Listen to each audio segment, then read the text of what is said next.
Profesor, Buenos días. vamos a tener un conversatorio, espero interesante, con don Ernesto Laclau hoy día. Ernesto Laclau es profesor emérito de la Universidad de Essex y ha tenido también posiciones de profesor visitante en varias universidades en Europa y en Norteamérica, ¿no? Una larga Latinoamérica. También en Latinoamérica, tiene razón. Una larga trayectoria que yo creo que en el año 85 por ahí, ¿no? Con la publicación de Hegemonía y Estrategia Socialista, realmente un libro que dejó pensando a la izquierda, ¿no es cierto?, de todo el mundo por mucho tiempo, generó un gran impacto, ¿no?, en el pensamiento progresista. Y de ahí en adelante subsiguientes publicaciones han ido desarrollando su pensamiento. Yo diría también con una gran consistencia y coherencia en el tiempo, y no obstante ello, ¿no es cierto?, también con innovaciones, ¿no?, y ciertos desplazamientos. Y mi primera desplazamiento de conceptos o énfasis, si quieren. Mi primera pregunta quizás tiene algo que ver con eso, profesor. Muy bien. En el último capítulo de Hegemonía y Estrategia Socialista se presenta el concepto de democracia radical, ¿no?, y pluralista como un cierto etos democrático, ¿no?, que se toma en serio, según ustedes dicen, los valores liberales de libertad e igualdad, ¿no? Creo yo que con posterioridad la cuestión de la democracia pensada de esa manera se ha ido deslavando en parte, o tal vez hay otros énfasis en su obra, y me gustaría que nos hablara un poco de eso. ¿Cómo ha ido evolucionando su pensamiento acerca de la democracia desde aquel entonces hasta hoy en día?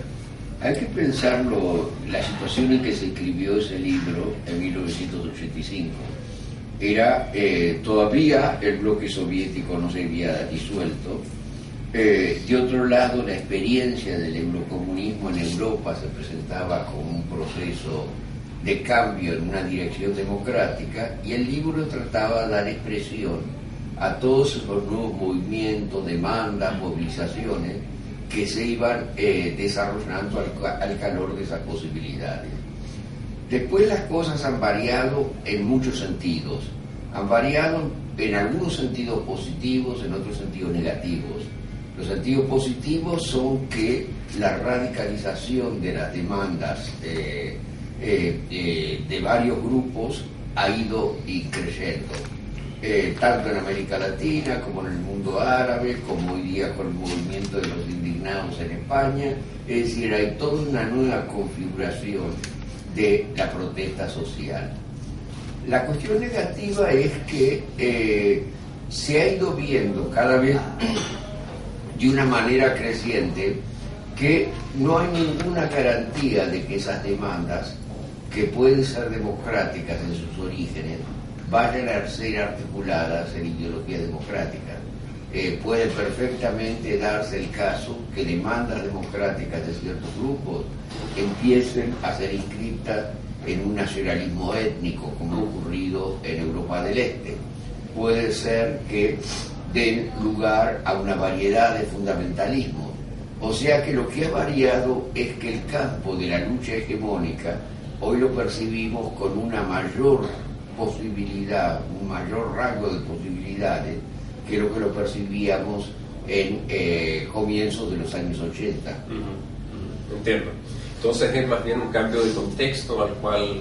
Exactamente. Ahora,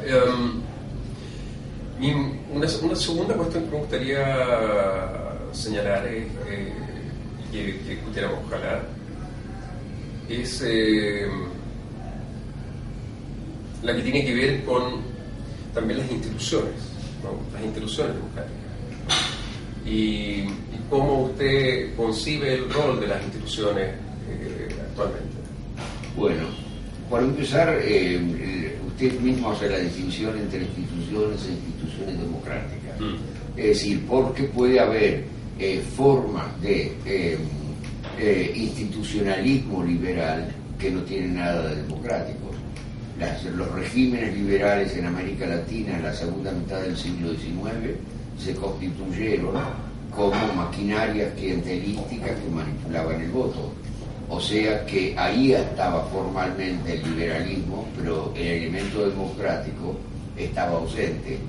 El resultado fue que las demandas democráticas de las masas, cuando empiezan a extenderse como resultado de la transformación social a comienzos del siglo XX, muchas veces se expresan a través de canales que no son formalmente liberales. Pensemos procesos como el del año 20 en Brasil y todo lo que lleva después al Estado Novo. Ahí hay una enorme expansión del potencial democrático de las masas, pero las formas políticas no eran compatibles con el Estado liberal.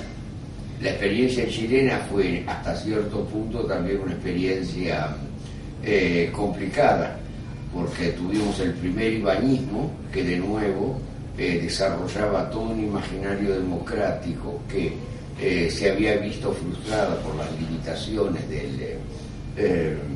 del primer gobierno de Alessandri. Alessandri intentó, dentro de las formas del Estado liberal, llevar a cabo una reforma democrática, pero las fuerzas antidemocráticas eran demasiado fuertes. El resultado es que las demandas democráticas se van expandiendo en todo ese complicado proceso que lleva desde el primer ibañismo a la República Socialista de Chile, y queda todo en un impasse durante los años 30 que finalmente va a culminar en la victoria del Frente Popular en 1938. En otros países latinoamericanos también la experiencia democrática y la experiencia liberal ha ido por canales diversos. No hubo en el peronismo un corte formal con las instituciones del parlamentarismo liberal, pero el parlamentarismo liberal claramente estaba excedido por un potencial democrático dado a través de los sindicatos de reciente creación y otras formas sociales que ponían en cuestión al liberalismo como sistema político. Hoy día creo que en América Latina se ha dado un equilibrio entre estas dos tendencias. Es decir, hay un respeto a las formas parlamentarias del Estado en todos los países de la región, desde Venezuela hasta Bolivia hasta Argentina. Pero por el otro lado, la noción de una democracia de base que se funda en una acción comunitaria que no pasa por el mecanismo formal de las instituciones parlamentarias del Estado, también es un componente central del proceso que estamos viviendo. Profesor, me surge la pregunta, y usted que está tan al tanto de estas experiencias recientes, ¿cuáles son, hay juegos o roles, digamos, de intermediación entre esos liderazgos representativos de las demandas democráticas que se constituyen en demandas populares y la democracia de base? Sí, hay formas de mediación. Pongamos el caso de Venezuela. En Venezuela están las misiones. La idea central de Chávez es que hay que sembrar el petróleo. Es decir, que el 40% de las rentas petroleras tiene que ir a procesos de cambio social democrático a nivel de la base.